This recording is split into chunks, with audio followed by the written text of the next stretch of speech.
Bueno, finalmente la Secretaría de Hacienda presentó al Congreso su paquete económico que incluyen los criterios generales de política económica, el presupuesto de egresos de la Federación y la ley de ingresos, es decir, pues prácticamente cuánto va a gastar el gobierno, cuánto le va a ingresar, por dónde, la deuda. Es un paquete muy importante y se estaba esperando, muy esperado, por los grandes desafíos que le dejó Andrés Manuel López Obrador a Claudia Sheinbaum en esta materia de finanzas públicas. Vamos a examinar este tema, lo que ven nuestras especialistas en economía, en finanzas públicas. Mariana Campos, ella es directora general de México Evalúa. Mariana, ¿cómo estás? Buenas noches. ¿Qué tal, Leo? Buenas noches. Y Valeria Moy, ella es directora general, es nuestra colaboradora, pero es directora general del IMCO. ¿Cómo estás, Valeria? Muy bien, Leo. Buenas noches. Gracias, buenas noches. Pues mira, yo lo estuve revisando el fin de semana, el paquete. Obviamente es enorme, es grandísimo, pero si tuviera que escoger un adjetivo, y se los lanzo a ustedes como provocación, diría, es un paquete razonable. A ver, ¿sí o no, Valeria? Me gusta. Razonable. Como paquete. Como paquete, claro, paquete. claro.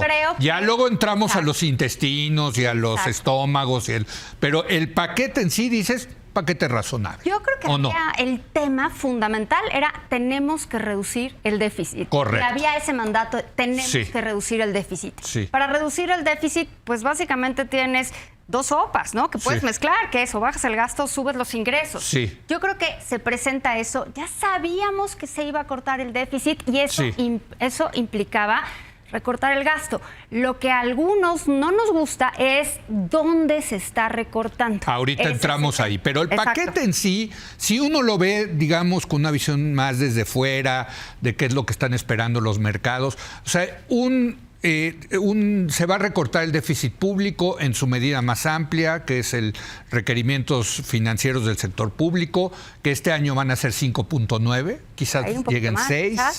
Pero la promesa es bajarlo 2 puntos, ¿no? A 3.9, si no mal recuerdo, ¿no? 3.9. 3.9. Son 2 puntos que a lo mejor usted dice, bueno, 2 puntos. No, 2 puntos del PIB es muchísimo, muchísimo. Pero, a ver, Leo, pues desde luego qué bueno que controlen. ¿Razonable o no? Es razonable, pero es muy triste. Ok. Y yo creo ya le vamos poniendo, fíjate, más adjetivos. Sí. Es muy triste porque es un paquete que me parece que no tiene la capacidad de invertir en lo que México requiere de parte del Estado. Hay que ser muy claros. Tenemos una propuesta de educación estancada en relación al PIB, con un 2.9%. Tenemos además un recorte en salud. Pero es que ya se están metiendo ustedes otra vez a los intestinos. Pero es por lo que considero que es triste, ¿no? Sí. Es un paquete. Pero a ver, vamos viéndolo desde el punto de vista macro y ahorita le entramos. Hay una cosa que no sé si sea razonable, Leo, con eso. A ver. En esa parte muy macro, que es las expectativas de crecimiento económico, que no hay nada más macro que eso, ¿no? Creo que esa expectativa peca un poco de más de optimista. Pero tampoco se la vuela. O sea, sabíamos que se le iban a volar. Bueno, pero... O sea, a ver, los mercados están esperando un crecimiento el año que entra de 1.2%. Sí, exacto. No, más o menos. Y Hacienda lo que dice es 2.3, porque dijo, pero el presupuesto, entre 2 y 3, pero el presupuesto... Un punto arriba. Le dijo que 2.3. En fin, sí está arriba. Es un punto más del PIB, vamos a decirlo. Es mucho. Pero tampoco se la volaron, se la jalaron, como dicen los chavos. No, pero nada más hay que entender cuáles son las implicaciones de que esté un punto arriba, ¿no? La primera es que el estimado de endeudamiento sobre PIB, que ponen en 51.4%, que le encanta al gobierno, en realidad podría ser pues mucho más arriba, ¿no? Sí, no se logra el crecimiento. Y recordemos que México tiene muchas limitaciones por el lado de la tributación. Entonces, no lo podemos comparar con el resto de América Latina. México se compara con África en términos de tributación. Yo creo que esa es una cuestión macro que tiene sus repercusiones. Pero hay otra cuestión, Leo. Es un paquete que tampoco cumple con la regla de oro. Ya lo hemos platicado aquí tú y yo en tu programa otras veces, de que... hay una mayor cantidad de endeudamiento que de inversión. Y eso te habla de que es un presupuesto no sostenible desde el punto de vista financiero, es un presupuesto que no abona a la calidad, digamos, del manejo financiero y que pues no tiene muchos espacios el gobierno para seguir actuando de esta manera, ¿no? Peso que se ve inversión, peso que se puede ir a endeudamiento. Claro. Que además no es conveniente, pero hay que recordar, tampoco es constitucional, o sea, la Constitución no lo permite. Entonces, bueno, ¿hasta qué punto es razonable hacer algo que no permite la Constitución? Pero a ver, yo les quiero decir, no es que a mí me haya gustado el presupuesto. Pero te pareció razonable, que está bien. Pero tampoco cuando lo leí me enojé y estos cuates que están pensando, ¿no? Razonable, no. A mí también me parece, ¿Sí? A mí me pareció razonable, me pareció que peca de optimismo en este tema del crecimiento económico, y es bien importante porque si sobreestimas el crecimiento económico, sobreestimas también los ingresos. Correcto. Y entonces ya empieza a hacer agua de otra forma. Sí. Ojalá pudiéramos crecer a eso. Hoy nadie espera que México crezca a eso. Hay que decir que en 2023 el mercado estaba muy por debajo de lo que esperaba Hacienda crecer. Hacienda esperaba, tenían esta expectativa de 3% y el mercado, había unos que incluso tenían negativo, el crecimiento negativo, y México acabó creciendo más. Entonces, ¿qué puede suceder? Puede suceder. No se la volaron, evidentemente, pero tampoco se la pueden volar, Leo, porque si se Ese es un buen punto. Sí, le hubieran castigado. Entonces sí te castigan. Entonces no es que fui responsable por buena onda, fui responsable porque no me queda de otra. Perfecto. Creo que es de sobrevivencia.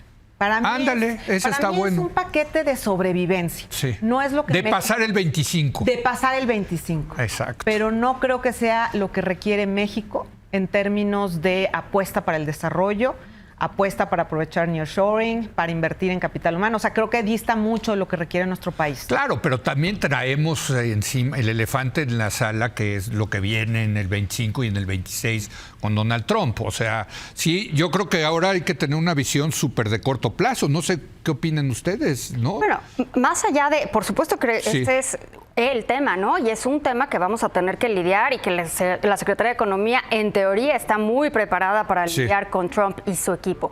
El paquete financiero, el paquete económico, en esta ocasión, tenía que lidiar con lo que heredó el presidente López Obrador. Claro. Más allá de lo que sucede en Estados Unidos y la desaceleración propia de Estados Unidos, tenía que lidiar con lo que le heredaron, porque 2024 fue el año de la fiesta en términos de gasto, pero la cuenta se va a pagar en 2025. Y déjenme entrar. Captura el presupuesto. Yo sé que quieren entrarle al gasto y los ingresos, pero quiero entrarle a la deuda, porque creo que el gran tema de este presupuesto es la deuda, porque la deuda sube de alrededor de 46 puntos del PIB cuando empezó el sexenio de López Obrador a 51.4.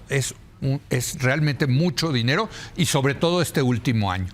Y lo que yo vi es quieren mantener ese 51.4, Mariana, no solamente en el 25, sino durante todo el sexenio. ¿Qué quiere decir esto? Que no se quieren endeudar más como proporción del PIB. ¿Cómo ves esa promesa? Bueno, a ver, yo creo que me parece que es muy responsable no endeudarse más de lo que un país puede. Sí. ¿No? Pero a mí me gustaría ver una apuesta de cómo hacerle para realmente tener mayor financiamiento para políticas públicas, especialmente las de inversión, porque se está comiendo, o sea, lo que es el gasto en pensiones, lo que es el gasto en costo financiero, lo que cuesta pagar la tarjeta del gobierno. 15% del presupuesto es para pagar la deuda. O sea, supera los 9 puntos del producto conjunto.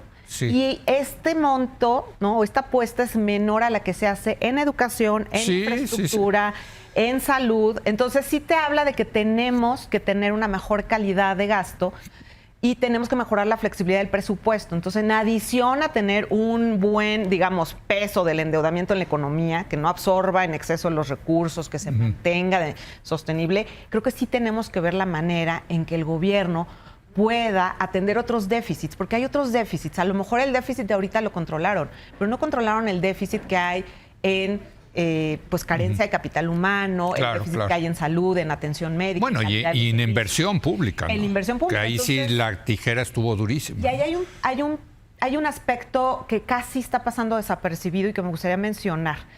El hecho de que el gobierno federal esté dispuesto a seguir perdiendo recursos petroleros, recursos de los ingresos petroleros, para cedérselos a Pemex, y que la empresa siga teniendo la bola de ineficiencia que hay allá adentro en términos de sostener negocios no rentables, me parece que esto sí tiene que, ojalá que el siguiente año y este año haya una propuesta para que eso cambie, porque La idea es que con el paquete gane la mayoría de los mexicanos, ¿no? Yo pensaría.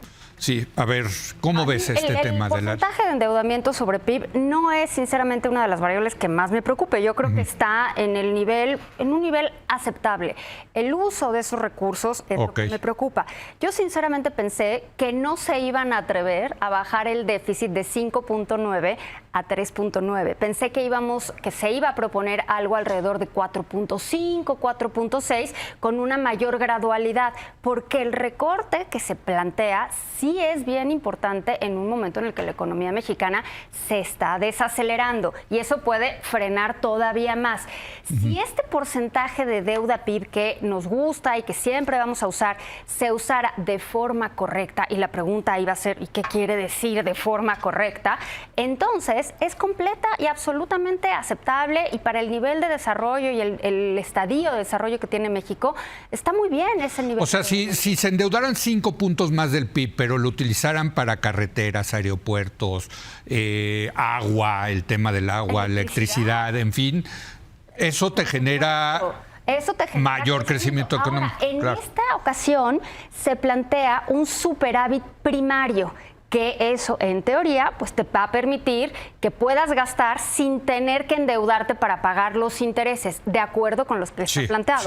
La mayor parte del sexenio de López Obrador operó el gobierno con un déficit primario. Entonces, si esto se logra, le van a dar un cambio que para mí es muy importante. Pero todo depende, de nuevo, de este supuesto de crecimiento económico. Así es. Y también de otros ingresos. Hay un incremento que se está esperando en los ingresos no tributarios, no petroleros, que no queda tan claro de dónde viene, y es un incremento relativamente importante para el tamaño de estos ingresos, porque me parece que estiman un crecimiento de 37% de los mismos, sin aclarar.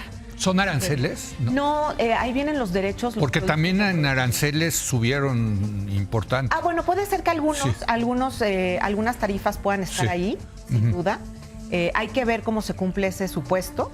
El que se comenta del crecimiento también es importante para ver cómo aterriza realmente, porque digamos el control de este déficit viene de casi un punto de recorte al gasto con casi un punto de incremento en los ingresos. Muy bien. Déjenme hago una pausa y ya le entramos a lo que ustedes venían, pero bien preparadas, que es ganadores y perdedores, ¿no? Del presupuesto. Regresamos en un momento más.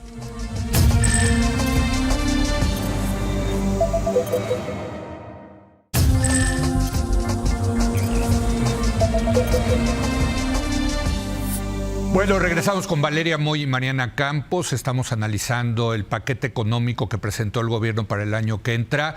Y ahora sí ya, entrémosle. Sé que ustedes tienen muchas cifras, muchas cosas que decir en materia del presupuesto. Ganadores y perdedores. ¿Hay muchos ganadores? No, muchos perdedores, perdón. Y sí hay 2 que 3 ganadores, ¿no? Déjame empezar con los perdedores. Y me parece que la forma más fácil de comunicar quién pierde, porque en efecto estas son miles de cifras, es por las funciones. O sea, pensemos en la función salud, en la función educación, y ahí pon todo lo que se refiere a salud, ponlo en esa bolsa. Igualito con todos los demás. Normalmente hay 24 funciones, así se divide el presupuesto. De estas 24 funciones, 19 pierden. Entonces, nada más para que nos demos una idea de cómo sí estamos viendo un recorte importante en términos reales. Que no había muchas opciones, más que incluso Pemex pierde, para que me entiendan. O sea, dentro de todos estos recortes, sí les vamos a seguir poniendo a Pemex un montón de dinero, 136 mil millones de pesos de aportaciones de capital, pero de aquí a septiembre, bueno, del año de enero a septiembre de este año, ya vamos en 150 mil millones de pesos de nada más así de aportación de capital. Le van a disminuir la aportación, pero le van a seguir metiendo dinero. La pregunta es, ¿hasta cuándo? ¿No? Entonces, 19 de las 24 funciones pierden. Y ahorita, si quieres, Mariana, nos dirá quién. A ver, de estas funciones, primero que nada está salud. Salud pierde.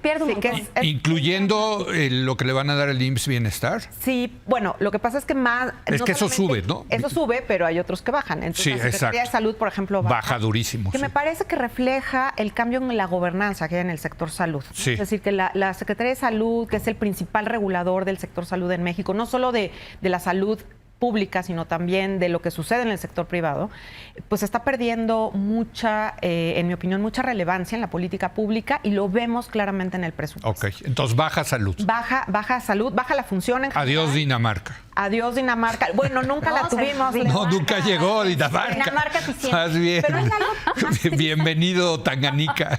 Hay algo más triste, que es que además se establece ahí en la ley de ingresos que la Secretaría de Hacienda podrá utilizar todo el remanente, toda la reserva que existe en el Fondo de Salud para el Bienestar, si así lo considera. ¿Todavía hay ese fondo? Todavía hay ese fondo, Mira. tiene decenas de miles de millones y Ok. se podría utilizar, sin decir a qué, se podría utilizar. Para cualquier cosa. Pues no dicen para qué. Ok, Entonces, pero no para salud, vaya. No se especifica que sea Ok. para salud. Entonces, vemos cómo la salud claramente en el presupuesto Perdedora la salud. no es una prioridad. Sí. Segundo, está el tema de infraestructura. Tanto, digamos, aunque hay algunos proyectos que están ahí, proyectos, digamos, consentidos. Muchos trenes. Los trenes y todo eso, pues hay otras partidas que no. Entonces, en general, vemos un recorte importante que llega a 0.4% del PIB. También tiene 0.4% del PIB salud, entonces ahí va un Sí. 0.8% del PIB. O sea, Sí. gran parte de este recorte se aterriza en estos dos ámbitos. Y un tercero es la seguridad. Fíjate, un tercero es la seguridad, ahí la seguridad pública, tanto desde la parte militar como de la parte de la Secretaría de Seguridad Ciudadana. Entonces vemos que son rubros, pues, súper relevantes, Leo. Salud, infraestructura y seguridad pública. Educación. Educación, medio ambiente. Educación tiene algunos, pero ya cuando lo ves en relación al PIB, Sí. queda estable. O sea, digamos, Ok. entonces sí hay un recorte, digamos, en términos reales, pero ya en relación a lo que viene gastando el país en términos de Producto Interno Bruto, que a nosotros nos gusta ver estos grandes rubros Sí, también sí. para entender dónde Relativos, están. claro. Exactamente. Vemos que más bien la salud queda estancada, ¿no? A diferencia la educación queda estancada. Valeria. Hay dos grandes ganadores, que son básicamente vivienda, lo relacionado con vivienda, sí se le van a asignar bastantes más recursos a vivienda, crece el presupuesto a vivienda y servicios de la comunidad en 7.2%. Es importante, esto viene muy relacionado con el programa que la presidenta ha hablado de crear vivienda, Infonavit ahora construyendo. Hay que ver cómo se ejecuta, ¿eh? Hay que ver cómo se ejecuta, hay que tener muchísimo cuidado con Sí. eso, porque esa película ya la vimos vimos también. Ajá. Y protección social, esto es resultado de poner los programas sociales en la Constitución. En consecuencia, pues no puedes, básicamente no te deja margen de maniobra, no puedes... 100,000 millones de pesos más en programas sociales. Así es. O sea, sube a 835,000 millones de pesos, si no mal recuerdo. Y ya incluyen los nuevos programas incluyen los nuevos programas, el de, las de Claudia mujeres Sheinbaum. 60-64. Así es. Entonces, esos son los dos grandes rubros que ganan vivienda y protección social. A mí me parece que dentro de estos ganadores, que es bien importante decir, no me malentiendan en el sentido de que claro que la vivienda es importante, por supuesto que la protección social es importante, pero ¿qué hay además de la salud, educación y seguridad? O sea, esas cosas que sí tienen que ver con una agenda social, pues también se recorta y de todas maneras le vamos a seguir metiendo pues 130 y tantos mil millones de pesos a Pemex, que además estamos un poco atrapados, porque si no se los damos, ¿qué va a pasar con el bono de Pemex? Y en consecuencia, ¿qué pasa con la calificación? Y en consecuencia, ¿qué pasa con el bono soberano? Sí, o sea, esto no va... Estás un poco atrapado, ¿no? Sí. Estás atrapado en el corto plazo, pero sí podrías hacer cambios importantes. ¿Por qué no canjean la deuda de Pemex a bonos soberanos? Esa es la gran pregunta que siempre hago y no me dan respuestas satisfactorias. Pues debería ser eso, pero a cambio de una reestructuración de la empresa. Exacto. Porque fíjate, Pemex tiene muy buenas ventas. De hecho, una de las empresas más importantes, que es Equinor, de Noruega, tiene el mismo nivel de ingreso que Pemex por ventas. Sí. Simplemente la rentabilidad se le da al traste a la rentabilidad Sí, de Pemex. con Equinor es súper rentable. ¿Por qué no podemos? pero sobre todo con las refinerías, ¿no? Las refinerías... Las refinerías tiene muchos costos de operación que no tiene Equinor y además tiene muchos empleados. Entonces sí tenemos que hablar de una reestructura. Pero la gran diferencia tiene que ver con cómo está planeado el sector energético. Equinor no es un monopolio. Yo creo que uno de los peores errores es mantener a Pemex tan sola. Porque no solamente se trata de competir, se trata de que tenga alianzas. Entonces, allá... Está saliendo muy neoliberal, Mariana. No, por al favor. revés. Estamos en épocas de la 4T. Equinor le da muchísimo dinero a ganar. Es uno de los sectores con mayor intervención pública. El gobierno de Noruega, olvídate, es un modelo totalmente estatal. Bueno, me quedan 2 minutos, una última conclusión, 1 minuto cada una de ustedes. Valeria, ¿qué nos quedó pendiente? La verdad es que no me sorprendió el paquete económico, me sorprendió el optimismo en el crecimiento económico, me sorprendió también lo que estiman de tipo de cambio, ¿no? Estiman un tipo de 18.7. 18.7, no, bueno, ni yendo a bailar. Es que creo que ya no estamos ahí, o sea, creo que la conversación ya tendría que estar por los 20, por los 20. Sinceramente. En términos de tasa de interés, se estima terminar el año que entra con 8%, me parece que está acorde con lo que dicta el mercado.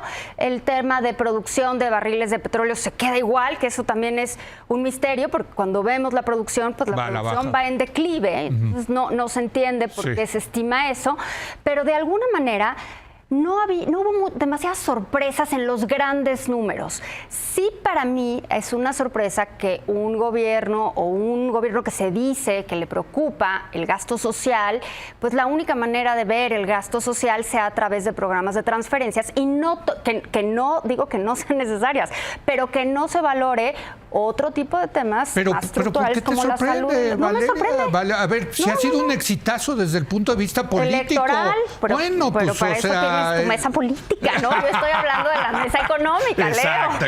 Trajiste economistas, no politólogos. Exacto, un último comentario, María. Yo creo, definitivamente para mí es un paquete de sobrevivencia y entiendo que no había mucho espacio ni de tiempo ni de flexibilidad para poder hacer algo en el corto plazo. Yo esperaría que sí para un siguiente paquete económico, ojalá que la presidenta lo haga suyo, ¿no? Siento que trae como mucho la herencia de AMLO y también sus preferencias, como las vimos en el sexenio pasado. La salud no era su preferencia, los programas sociales eran su preferencia, ¿no?